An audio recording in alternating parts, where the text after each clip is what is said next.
Good morning and welcome to this special edition of ThaiPBS World with me, Thep Chayong and Kun Tulip Naksomphop Lau, our brand new news presenter. Welcome to the program, Kun Tulip. Thank you very much. All right, so we're keeping you updated on the latest on the rally at Sanam Luang. And all we can say is that all went well and ended well without any untoward incident. As expected? Not really. It's not totally out of beyond expectations, Okay. but we feel relieved that things ended well and without any incidents that could lead to confrontation or violence. So as we can see now on the screen, this is what Sanam Luang looks like at the moment, Kun Tulip. So it was a stark difference from what we saw last night when thousands of people were occupying the ground. There were people camping, dancing, there was staging, a lot of things last night, but right now it looks so calm. That's right. So all the protesters dispersed shortly after, the protest leaders submitted a petition with the police meant to be forwarded to the Privy Council. So earlier, about an hour ago, the protesters marched from Sanam Luang toward the office of the Privy Council, which is just a short distance from the Sanam Luang. And the intention was to submit the so-called 10-point manifesto with representatives of the Privy Council. But of course, as we can see, that there was a heavy police presence blocking the protesters, so that the protesters could not get anywhere near where the office of the Privy Council is located. Last night, the protest leaders said that there will be two surprises this morning. Yes. One of the things that people already anticipated, the brass, the plaque for Rasadon party. But the another thing that no one actually guessed what it is, but in the morning he actually revealed that they will change the destination from walking to the government house to be the office of Privy Council. That's right. Because earlier the protesters had threatened to march to the government house to submit the petition, the 10-point demand. But they changed their mind last minute and then tried to march toward the office of the Privy Council. What you're seeing now is the moment that Kun Panatsaya, Kun Rung, one of the protest leaders, was negotiating with the Metropolitan Police, asking to see representatives of the President of the Privy Council to submit the 10-point demand. But of course, the police said that they could not possibly allow the protester to go anywhere near the place. So she was reading out the demand in front of the Metropole chief, and after that she hands over the letters. Initially they said 3 letters to the Metropole, and hopefully that will get to the Privy Council. So this is supposed to be the highlight of the whole rally, which began early yesterday morning. So finally the protesters made their voice heard, and they did what they promised to do, that is to demand a reform of the monarchy. Of course, it could, in the views of some people, the whole thing could have come short of being the so-called super big surprise as promised by the protesters. So this is exactly how the whole thing ended today. But of course, that's not the end of the story yet, because the protesters said that, they have left behind the demands, and then they would come back again to ask for progress. And they have scheduled another major rally on October the 14th. October the 1st, next month. That's right. So they give time to the officials a month That's right. to maybe negotiate, rethink, and come up with something. Right. And after submitting the demand with the city police chief, the protesters headed back to Sanam Luang, and then they decided to end the rally, which has been going on for at least 23 hours now. All right. So everything went well and then ended peacefully, despite earlier fears that there could be confrontation and some violence. And now we have our reporter, Kun Kittipat Chun Sukjit, waiting to report on the latest from Sanam Luang. And we're waiting for a signal from him. So our team have been on the ground since yesterday morning, and they have been working very hard to bring you the update. And I think it has been raining since the morning, early morning today. All right. Now Kun Kitipat is ready, so we will go to Kun Kitipat. Good morning. Good morning, Kun Tepchayong and Kun Tulip. Right now I'm here at the Sanam Luang area. So right now the demonstration has been finished as the protest leader asked the protester to go back after the two big surprises events happened this morning. The first surprise that was happened this morning is the symbolic activity about the Kanat Ras plaque. Protesters mounted their version of a historic plaque at 6:40 a.m. in the morning, commemorating the Kanat Rat, or a group of soldiers and civilians who staged the 1932 Siamese Revolution on the grounds of Sanam Luang and renamed Sanam Rasadon.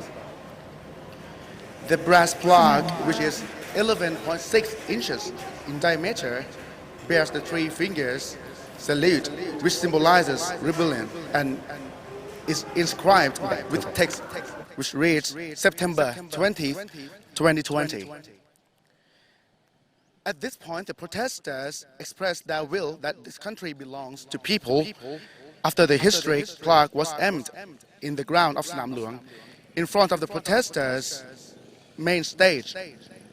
Mr. Parit, one of the core persons of the protest, read a statement of the Kanat Rasadon 2020, followed by the reading of the 10-point controversial manifesto on reform of the Thai monarchy by Ms. Panasaya or Kunrung. This is one of the big surprises in the morning, and after that, the second big surprise, which is the very claim that this will be the very big surprise of this protest.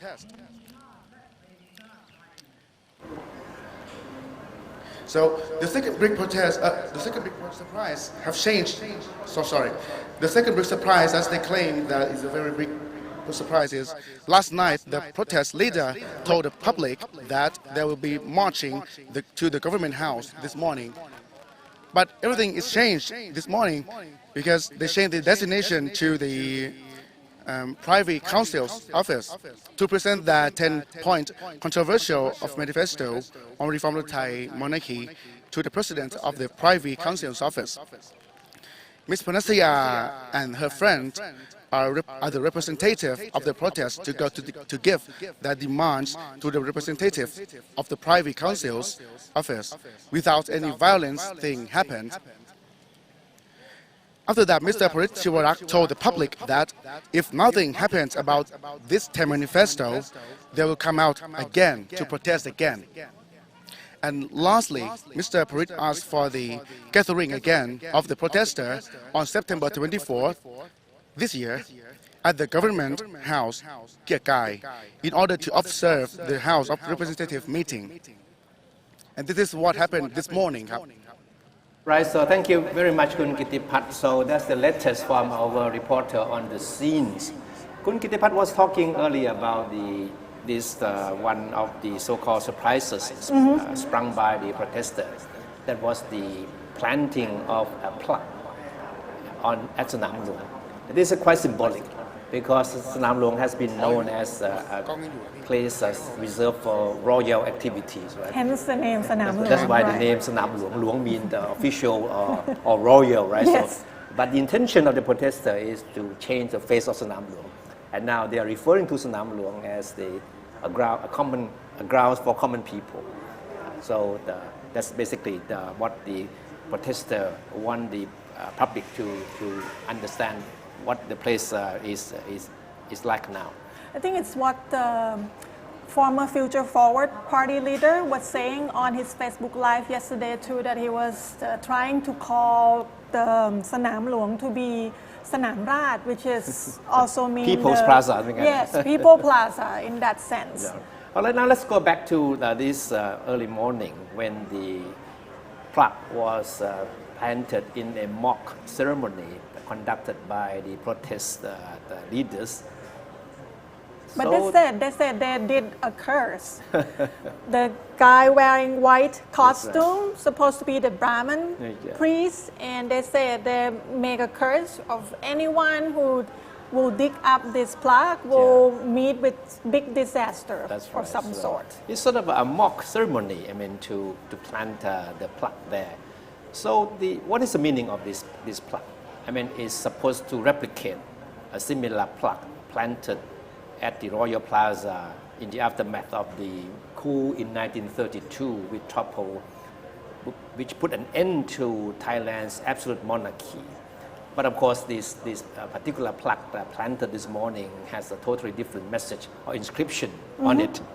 It says something along this line. It says that at this very spot, we, the people, declare that this country is a possession of the people and not of the monarch.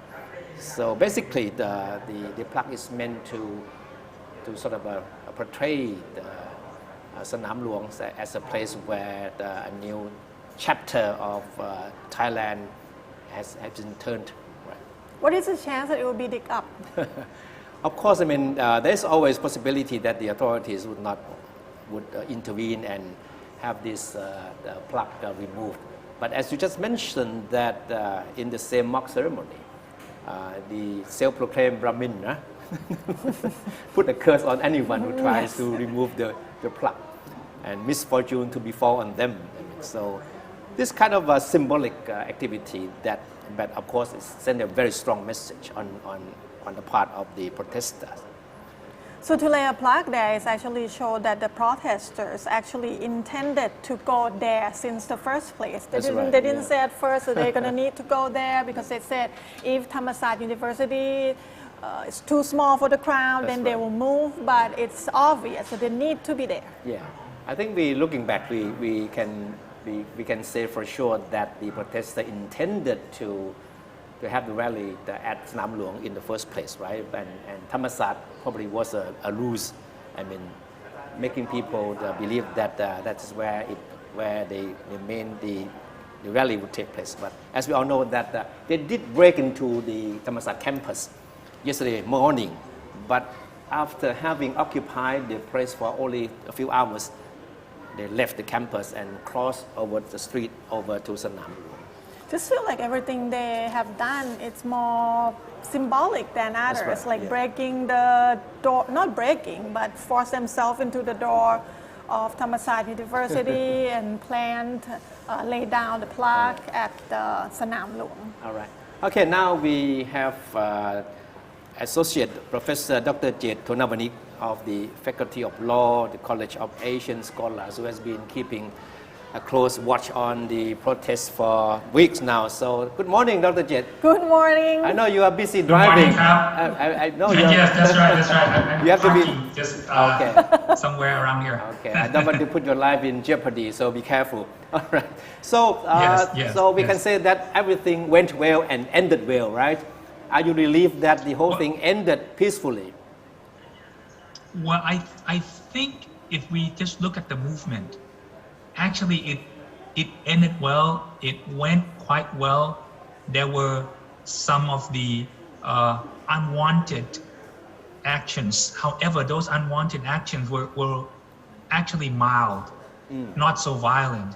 The breaking into Thammasat University, as people were expected from the beginning, it was thought that it would have been a real break-in, like slamming the door, the gate down, and all those other violent. But it just turned out that they were just cutting the change and they were just pushing the door and walk in, which is, well, actually, it didn't have to be like that, because the small door, the side door of the gate was open, so they could just walk in. But I think it has to be symbolized somehow that this sort of symbolic happens. So that's fine. Yeah. But overall, especially this morning, I think that can be commended for the movements or the protesters and all these demonstrators, that they chose not to cause any harm and any violence. And in the end, they toned down their proposal to be submitted to the president of the Privy Council down to giving to the chief police and then ask the chief police to pass on, which I think that is something that has been out of the impoliteness and turned out to be more polite on their side. I see. So they said that they will come back on 14th of October. Do you think they will wait that long? Will there be anything that make them change their mind and come back earlier than that?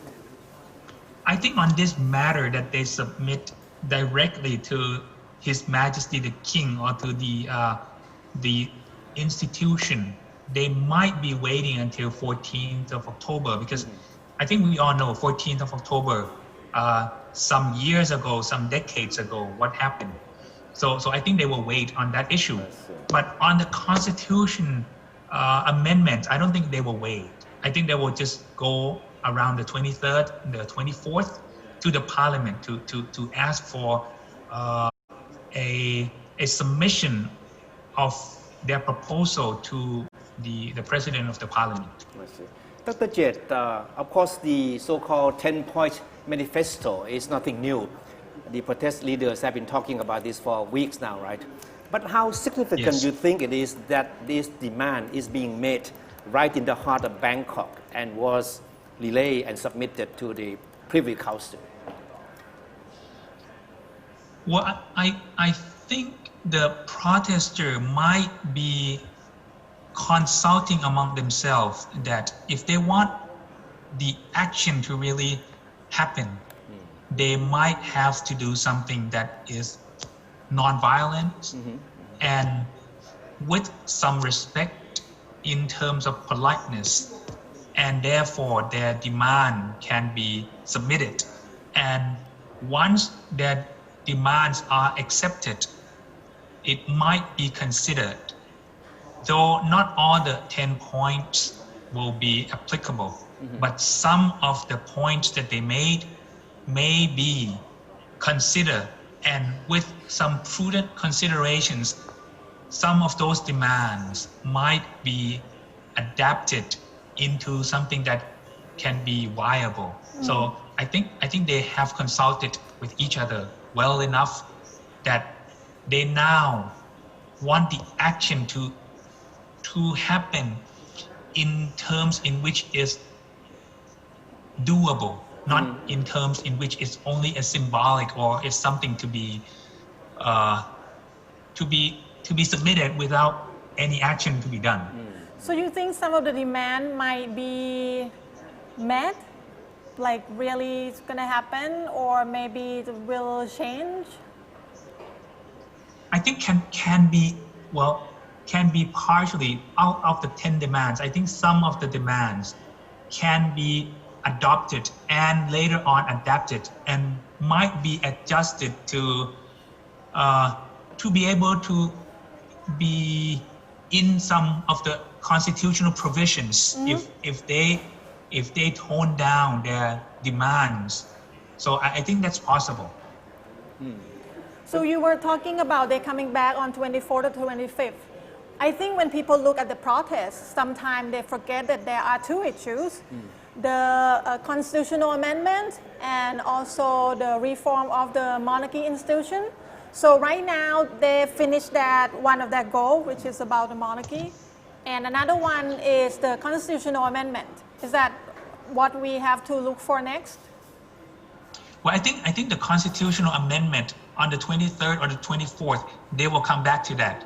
They will go to the parliament and they will ask for a proposal from them to be submitted. And I think they will demand for the Constitution and Drafting Council or committee or something that must be done soon and soonest, within a month or something that they will have to see something going on. I think that's on the constitutional amendment. But I think on reform of the monarchy, I think that they will wait until the 14th of October. But when they are asking about reform of the monarchy, out of those 10 demands, to me, I don't think that's reform of the monarchy. And I don't think they should be talking about reform of the monarchy.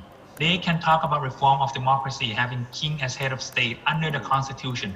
and that will also be linked to constitutional amendment, and that take times, and that requires participation of all the public walks of life, and much more than just their demands, because many people are also opposing. Many people are not in agreement with all those demands, and many people are in agreement, however, not to the level in which they were proposing. So I think it needs time, and if they allow times to be had, and people can talk about this in a peaceful way, in an open dialogue, I think what they are demanding will be coupled with constitutional amendment, and that we will have democracy with king as head of state in a way in which Thai society has always been asked for.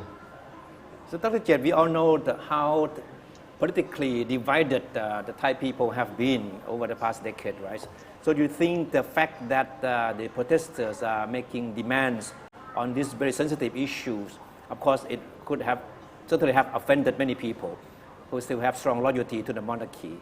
So how do you see this latest development in the way of further dividing the Thai people?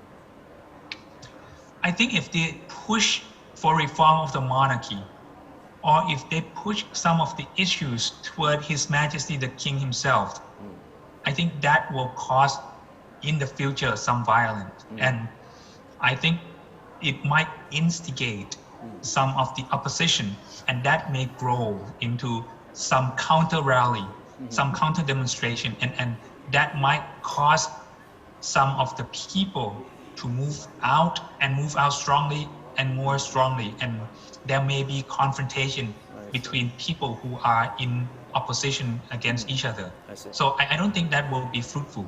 But if they are looking at the reform of democracy, which of course we all know that we still have problems with our democracy, but that democracy must be democracy with the king as head of state, but under the constitution. So the focus will still be under the constitution. And as I said over and over, that for me, chapter 1, chapter 2 on the general issues on the institution can be talked about and can be discussed, but in a polite, respectful way and with reasonable rationale that can be made. So in that sense, if they come down to that level, to the level that they said they dream to have such democracy, I think that's fine. But if they push for monarchy reform, if they push towards something that His Majesty the King must be doing himself, I don't think that's gonna cause any development to this country. So what are you saying that in practice, this is actually not a request for monarchy reform, it's actually a request to reform the system of constitutional monarchy?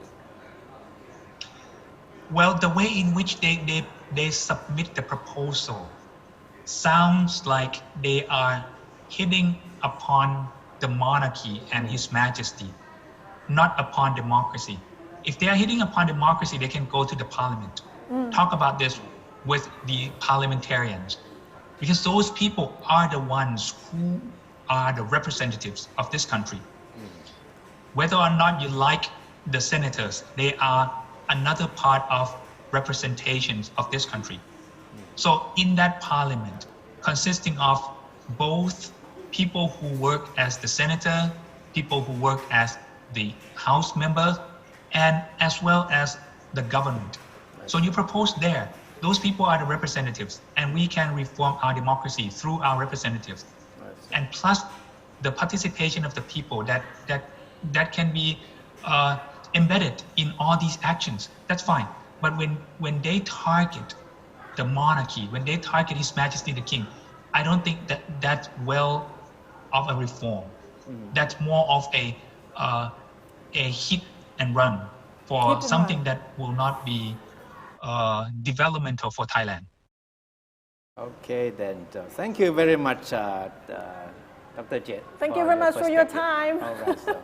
Have a safe drive. Okay. All right, so I think the bottom line, according to Dr. Jet, is that the issue of monarchy is something that can be and should be debated, but within the framework of reforming the political system, Right. but shouldn't be seen as a direct attack on the monarchy or the monarch himself or itself.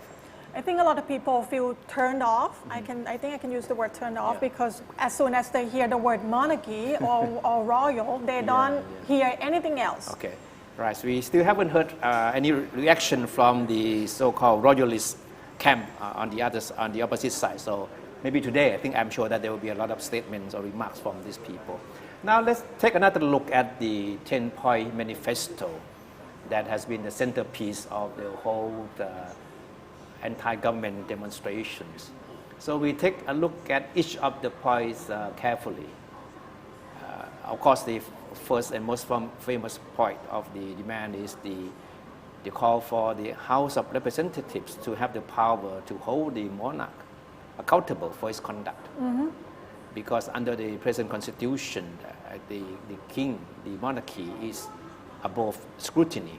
So this is what the protesters want, that the monarch be held accountable through the legislative process.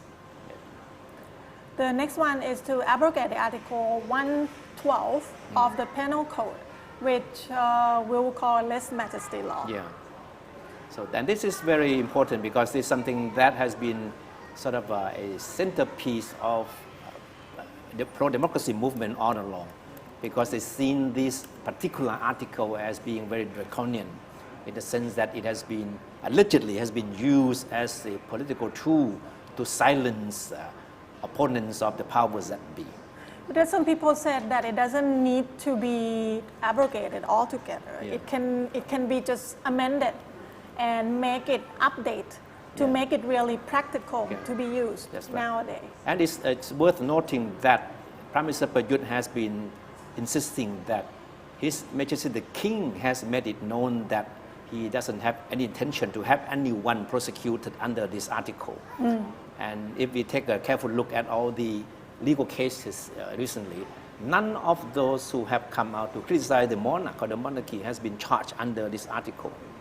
So that's exactly the message that Prime Minister has been sending, that don't try to fault the monarchy for this particular piece of law has been implemented, because His Majesty has no intention of seeing anyone prosecuted with this article.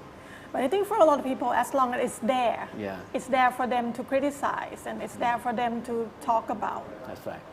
And then the third point is the call for a clear division of the crown property and personal property of the monarch. This is another major issue that certainly will raise a lot of debate. And then this particular demand has also triggered a lot of counter debate. To reduce the state budget for the monarchy. Yes, right. And of course, the critics of the monarch believe that too much money has been spent on the monarchy, so Right. they want to see a reduction in the budget for that. The next one is to abrogate the monarch's personal agencies, including the Privy Council. And this is also quite interesting to note that the protesters are calling for an abrogation of the Privy Council, among other things. But this morning they did submit the 10-point demand with the Privy Council. So can we say that Privy Council, for a lot of people, it's more like a political institute? That's right. But in fact, the role of the Privy Council is basically to propose advice to His Majesty. And the appointment of the members of the council is up to the king prerogative. And of course, it hasn't really been seen as playing any political role. But of course, critics of the monarchy would see this Privy Council as being redundant, and there's no need for this kind of personal advisor to the king anymore. So, And the next one is they ask to end all royal charity. Is that possible? And of course, the counter argument is that the people do contribute to royal charity out of personal affection Right. for the monarchy, right? And they know that the money would be well spent for charity purposes, so they have no grievances about this. But of course, the critics of the monarchy see this as a sign of sort of obedience by certain groups of people in exchange for certain privileges. And of course, this kind of accusation has been consistently denied by the people in power that there has not been any clear examples or proof of this kind of quid pro quos that you give money to royal charity and then you get something in return. But to end the royal charity doesn't mean that thing gonna go away. No. As long as people still have confidence, have faith and in the monarchy, then you cannot stop people from contributing the assets or money to the royal charity. The next one is no public opinions on political issues by the monarch. But currently, officially, there has never been a public opinions on political by the monarch anyway, right? No, we haven't seen or heard any comments on political issues by the monarch in years. Yes. But of course, this is another issue of major debate. All right, and then the protesters also want to see an end to what they call glorification of the monarchy, because they believe that all the positive reports on activities of the monarchy have been too one-sided. Right. But of course, supporters, loyalists believe that all the good news or positive news about the monarchy are not sort of fabricated or intended to glorify the monarchy, but they certainly reflect the activities of the monarchy, activities that benefit the society. But if we look at other countries that also has the monarchy, like in European country or even Japan, they have the same thing. They have news that give out information about what the royal family has been doing or where they are. And in the eyes of many observers, this particular demand, the investigation into deaths of critics of the monarchy, is least sensible, because there has never been proofs or any believable evidence that the two things could be linked. Criticizing the monarchy and then disappearance or deaths of people who are critics of the monarchy. So this one thing, this particular demand has been certainly hotly debated. And the next one is the monarch will not endorse any more military coup. When the monarch endorsed the military coup, is that more like a procedural thing, or it's what they have to do? No, yeah, but in the eyes of the critics of the monarchy, especially the protesters, the signing of approval for any coup d'etat is practically an endorsement of this kind of illegal or unconstitutional action. But in the past, has there ever been any event that there will not be an endorsement to the coup? It always has been endorsed, right? That's right, because first of all, the coup makers need to have themselves absolved for any wrongdoings constitutionally. So the only person who can do that is the monarch. So that's why the critics claim that as long as the monarch continues to endorse military coup d'etats, there will not this vicious circle of coup d'etats, elections, democracy cannot be ended. I have a question though. Does the monarch really have the liberty to say no to endorse the coup? I think that's a big question that certainly needs to be debated and within the historical context. All right, so these are basically the essence of the 10-point demands by the protester, which was submitted supposedly to the president of the Privy Council, General Surayut Julanont, but it was submitted through the Metropolitan Police Chief. And the person who read out this 10-point manifesto this morning was none other than Parit Chiwarak, who is better known as Penguin, his nickname, right? And Penguin has been promoting this 10-point manifesto at all the rallies he has been attending in the past few weeks. But this morning was the first time that this 10-point demand was read out publicly at a major anti-government rally right in the middle, in the heart of Bangkok. So this is the big difference. And this was supposed to be part of the so-called super big surprise, as promised by Parit and other protest leaders. So who is Parit? Parit, he is the actually student activist that is very outspoken about the sensitive issues in Thailand, which is the issues involve the monarchy. That's right. He admit himself that this is a very, very sensitive issues, but he said that since he already started saying this, there is no turning back. That's right. No, there's no doubt that Parit is the biggest magnet for all the rallies held by the students in the past few weeks. And of course, he one of the most visible faces of the students' movement. And he has one unmistakable message, that is to reform the monarchy. And of course, as expected, he did highlight the issue at this morning's rally. And he described his push for the reform of the monarchy as having raised the anti-government protest to a new level. He said, we have lifted the ceiling and there's no lowering it now. So that's how he described the fight, to have the monarchy reformed.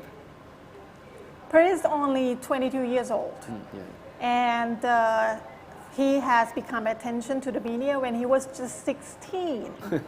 He was right in front of the Prime Minister Prayut Chan-o-cha in 2015, 1 year after the coup, and he was questioning about how Thai children could be insulated from corruption. Now, if you listen carefully to what he has been saying, you have to admit that he is quite well informed and he does his homework quite well. And he is certainly a historic geek. He knows everything about Thai history. You cannot argue with him on Thai history. And when he takes to the stage and talk about Thai history, the monarchy, then he can be very, very detailed about things that happened in the past and have every point that he raised supported by historical facts. Before the protests happened at ThaiPBS, we have a session briefing by the expert in politics, Dr. Kanokrat Lerchuskun, and she actually talked to all these protest leaders, and she said Penguin is a very, very smart person, very clever, and he knows the history, and she actually said no one can win the debate about history with Parit. All right, and now he has become the face of the student protest. All right, so that's how the 2 days rally is ending, right? So the students, joined by the people from different walks of life, have made their voice heard. They delivered the message, and they left the government with some homework, and they will come back again in October. But according to Dr. Jet, we might see them again in next several days before the weekend about the constitutional amendment. That's right. October 14th, the date in which the student will come back, also has some symbolic significance, because October 14, as we all remember, in 1973 was the day that students rose up against the military, against the Thailand government. And it became known as the October 14 uprising, and which eventually brought down the Thailand government. So, and yesterday, September the 19th, also has some significance, history speaking, because it marks the 14th anniversary of the military coup d'etat that brought down the Thaksin government. So, every date that the students choose to hold rallies or to have some activities usually have historical meanings. It's not just some random. That's right. They really planned it. All right, so that's all for this morning, and we have been reporting this since yesterday morning. Friday, actually. Friday, yeah, that's a Friday night, and we are glad that everything have ended, at least for the time being anyway, peacefully, with no violence then. So thank you very much for watching. Kun Tulip and I say goodbye for now. See you later then. Thank you. สวัสดีค่ะ